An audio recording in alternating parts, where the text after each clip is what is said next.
नमस्ते प्रणाम। हम आप सबके भाई अमरेश अहिरान आज बतावत बहुत खुशी हो रहल बा कि एगो जौन गाना आई रहे चंदन चंचल के पतिया नतिया पाटना बा ढोढ़ी चाटना बा।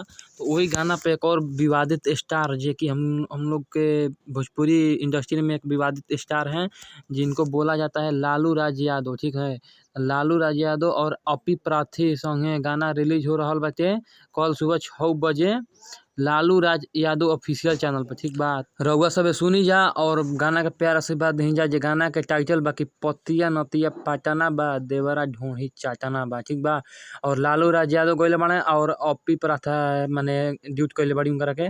और धीरज धमाल के गाना लिखल हटे आ संगीत दिले बाड़े विशाल यादव, उहो सिंगर है बाकी गानों गा दिले बाड़े।